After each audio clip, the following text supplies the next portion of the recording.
Good evening sir. Evening. Any problem sir? ఇక్కడికి రమ్మన్నారు. ప్రాబ్లమా? నీ వెబ్సైట్ ప్రాబ్లం గురించి మాట్లాడడానికే రమ్మన్నాను. అందులో మాట్లాడడానికి ఏముంది సార్? ఇలాంటి వాణ్ణి కనిపెట్టి చంపేయాలి. పోలీస్ ఆఫీసర్గా మాట్లాడు. అదే సార్, పోలీస్ అయితే ఏం పీకుతారు అని మనల్ని ఛాలెంజ్ చేసినట్టుంది సార్. సార్ మీ order. Thank you. If you don't mind. ఇదిగో, ఈ తినడానికి అర్హత సంపాదించుకోవడానికే రోజు ఈ క్లబ్కు రావడం, ఆడటం.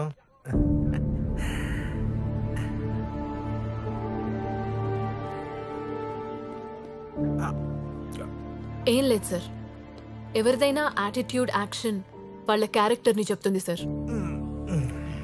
ఇప్పుడు మిమ్మల్నే తీసుకోండి, ఎంత ప్రశాంతంగా ఆ స్వీట్ని ఎంజాయ్ చేస్తున్నారు. అదే చెప్తుంది సార్ నా మ్యాటర్ని మీరు ఎంత సీరియస్గా తీసుకుంటున్నారో. నో, అటువంటిదే లేదమ్మా. ఇదిగో పెట్టేశాను. ఓకే, తప్పు లేదు sir. Maybe as a police officer మీకు ఇవన్నీ క్యాజువలే, ఎందుకంటే మీరు ఇలాంటివి ఎన్నో చూసుంటారు.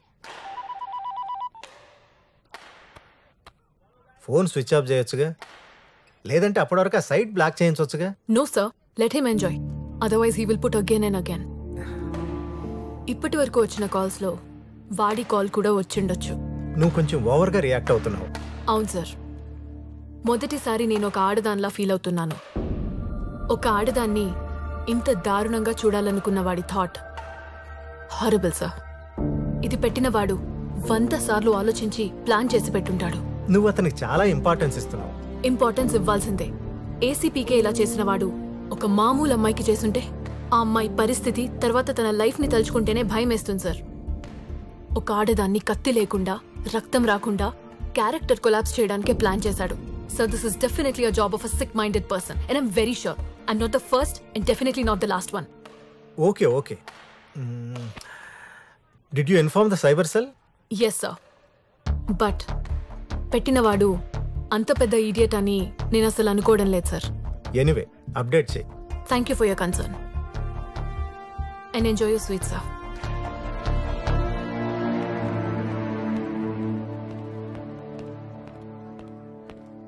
నీ కొడుకింట్లో ఉన్నాడా? లేడు. ఎందుకు? ఆగండి, ఇదిగో ఆగండి మేడం మీ మాట్లాడుతున్నారు. అబ్బాయి రూమ్ ఎక్కడా? మీ అబ్బాయి రూమ్ ఎక్కడా? ఎక్కడికి మీరంతా? లేడని చెప్తున్నాను కదా. హలో,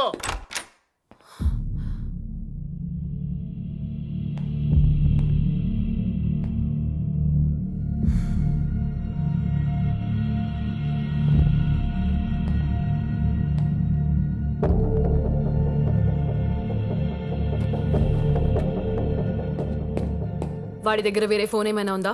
ఎందుకు మళ్ళీ వాడి కోసం ఎందుకు వెతుకుతున్నారు చెప్పండి. వాడి ఫ్యూచర్ డిసైడ్ చేయడానికి.